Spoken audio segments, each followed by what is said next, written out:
Join with me for a moment of prayer.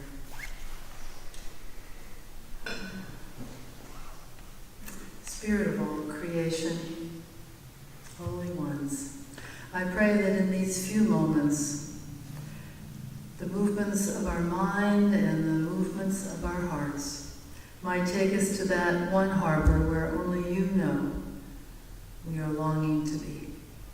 Amen. Well, a lot of us can't wait either to lay down that stone that we've been carrying. And in a way, the scripture that we just walked around in sees brothers who must have been carrying the weight of their guilt and wondering what was ever going to happen in the long run.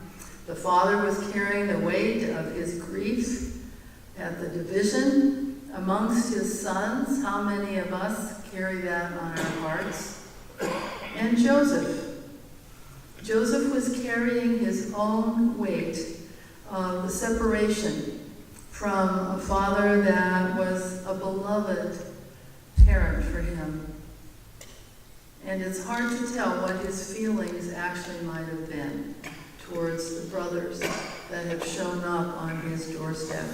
It was pointed out after the 8:30 service that the rapid ability of Joseph to move away from his feelings, which must have been complicated toward the brothers, was a little bit too quick. But this is a stylized story. It's real. And I'd like you to notice that he has had several visits from the brothers before he actually reveals who he is. So he's had some time to deal with his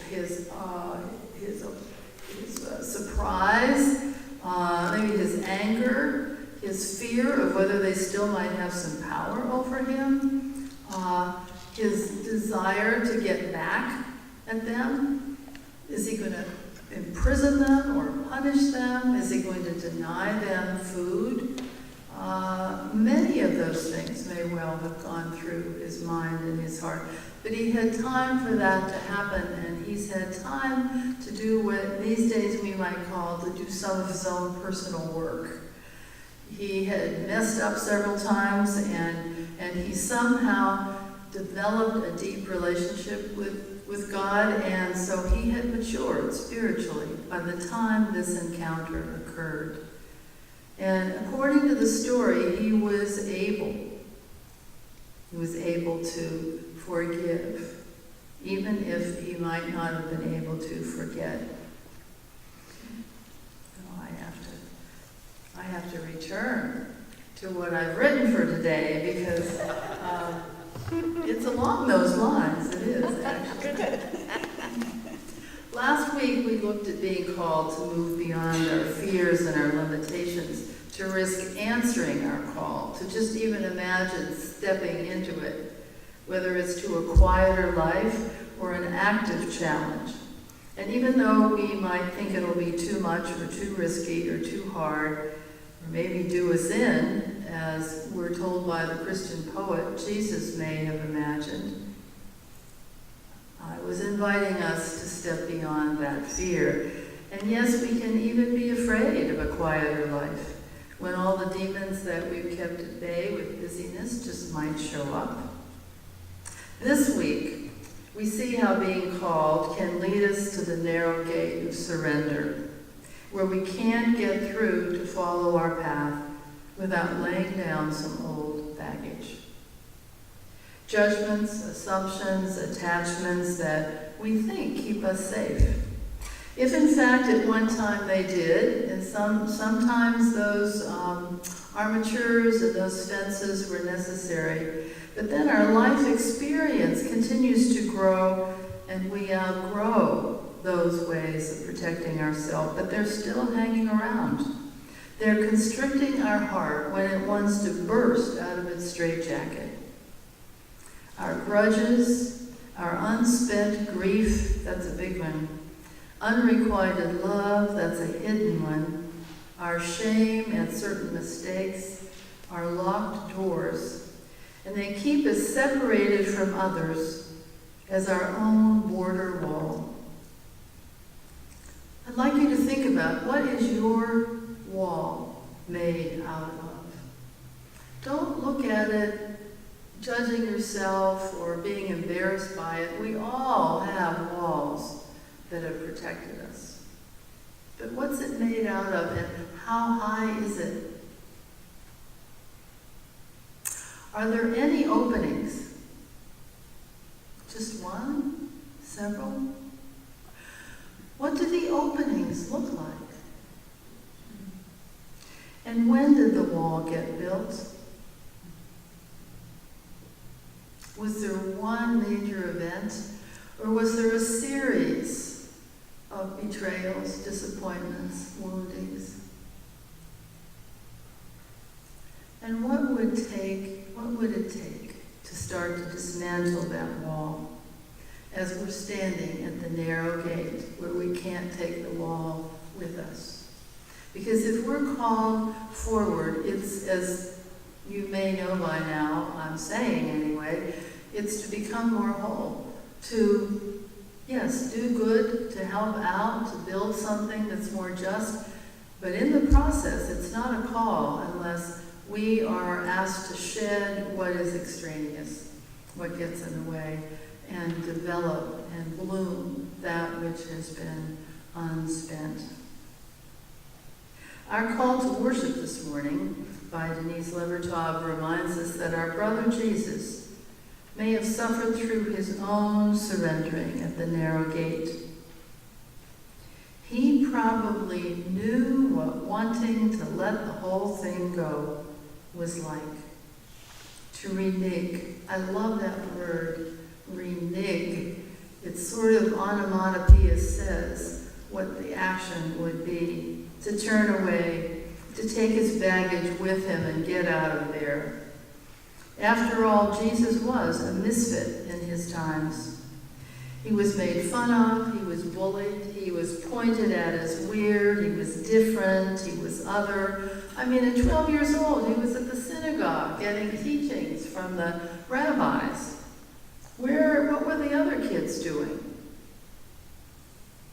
And he was definitely deserted by his friends. He must have had a lot of reasons to doubt that he basically, honestly, was worthy and able enough to read God's guidance right. And even with his unworldly intuition, which he shared with Joseph, and his relationship with God, which we see evidence in his times of going off away alone into the hills, how could he know that God could be counted on in the most ultimate way? I suggest we can know that Jesus knows what it's like when we say, "What? Let go of that? That's what keeps me safe. I would be defenseless. No way."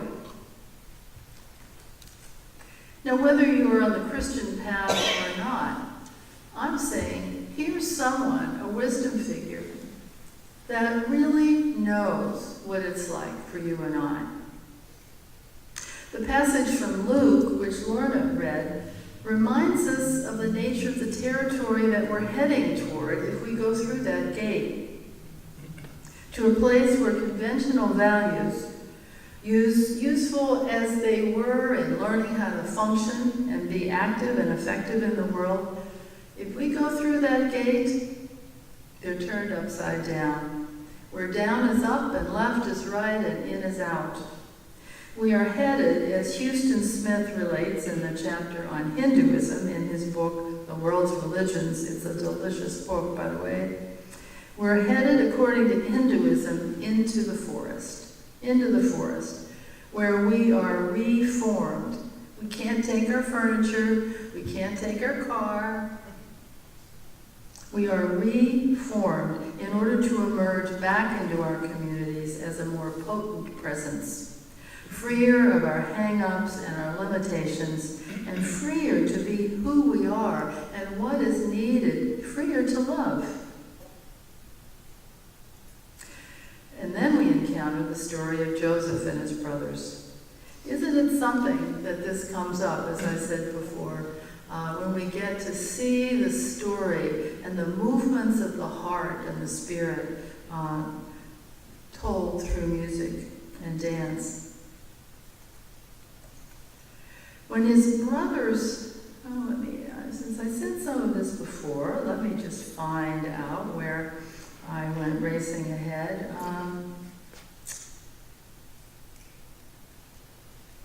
When his brothers showed up begging for wheat, he, as I said, wasn't immediately ready to forgive. He had to test them out and see, who are they? Do they do what they say they're going to do? How do they make decisions? How do they behave?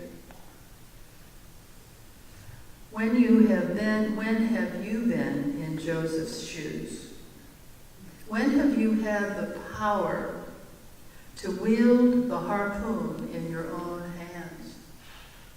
When have you had what you knew the other person needed and wanted, and you had reason to not let them have it?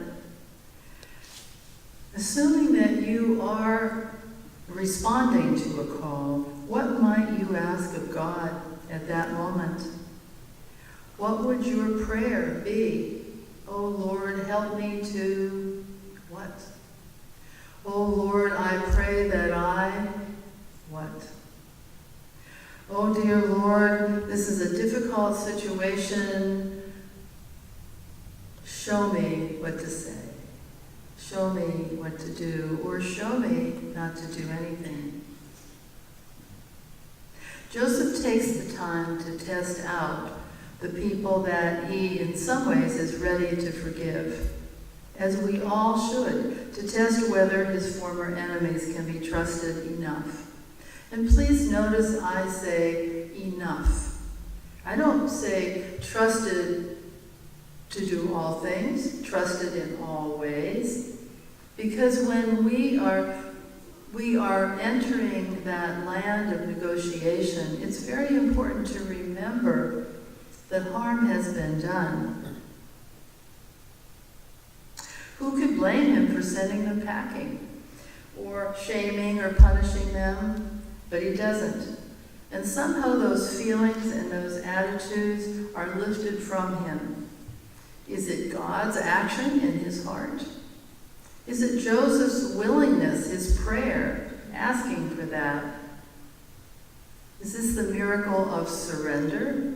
Surrender to what he knows God would want, or surrender to the movement that he is inclined to offer? Do we take the lower road or the higher road at the moment when forgiveness is in play? The brothers are dumbfounded. They're not ready. They can't speak to him. They're not sure what they're in the middle of here. So Joseph keeps talking. And they're wondering, is he going to put us in prison? Is he playing with us? Is he really who he thinks he is? Is he tricking us? But Joseph is ready to move on. After he talks to them for a time, they're able to speak with him, and they come a little closer, warily, I'm guessing. They're probably not wanting to live in each other's backyards. The land of Goshen is a ways off, what he's offering, and the fundamental surrender is in Joseph's hands here, as it often is in ours. He is the one with the power and the goods that they need and the spiritual depth. And he does not need to forget what happened in order to forgive.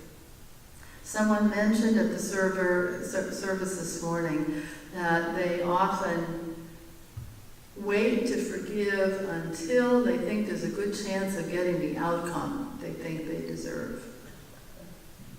Now, I think when you hear me say that, we all know where that leads, right?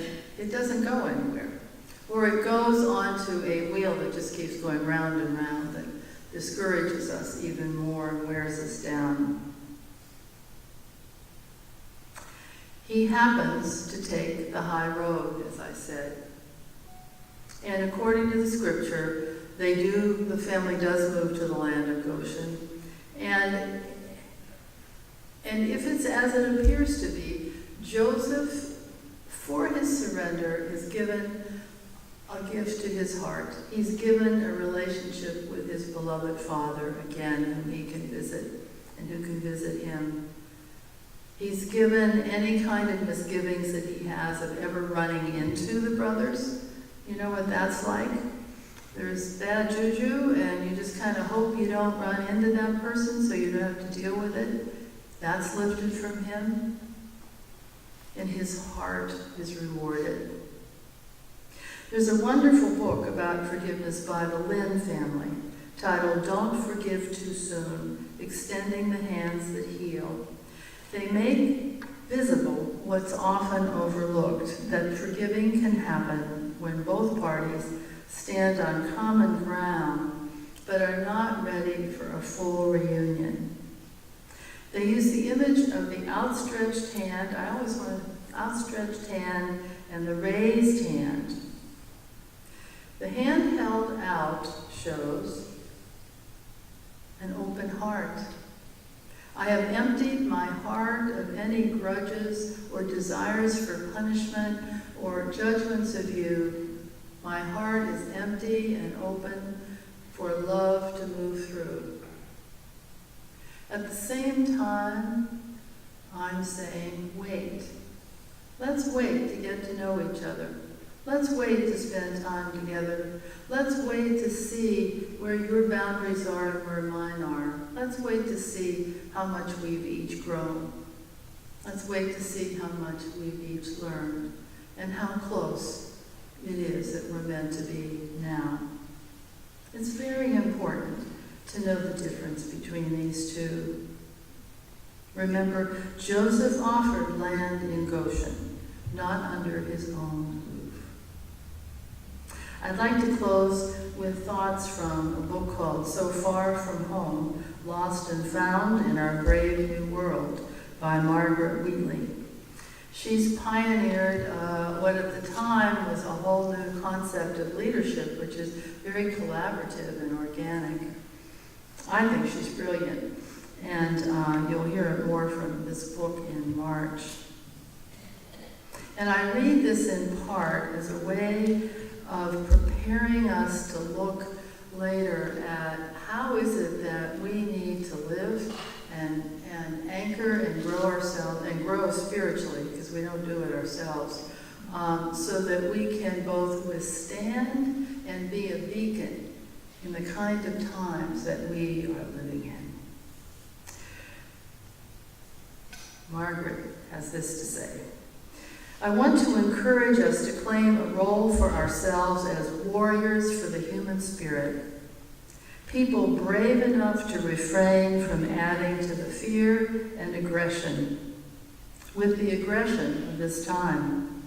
This is no easy task, not to meet aggression with aggression, to stay out of fear, and to support others to do the same. Have you ever noticed that? Sometimes you have a conversation with somebody on a bus or in a grocery store, and you've ended up kind of lightening their day. No easy task. To quell the anxiety and the anger that erupts so reflexively and to choose for peace. As we accept what is, we become people who stand in contrast to what is, freed from aggression, grasping, and confusion of this time. With that clarity, we can contribute things of internal importance, no matter what's going on around us or what endeavors we are involved in. Unquote. Just think, by taking care of our personal baggage, by examining ourselves at the narrow gate and setting aside that which we had thought protected us, which we now see encompass us, just think that can contribute to world peace. Amen.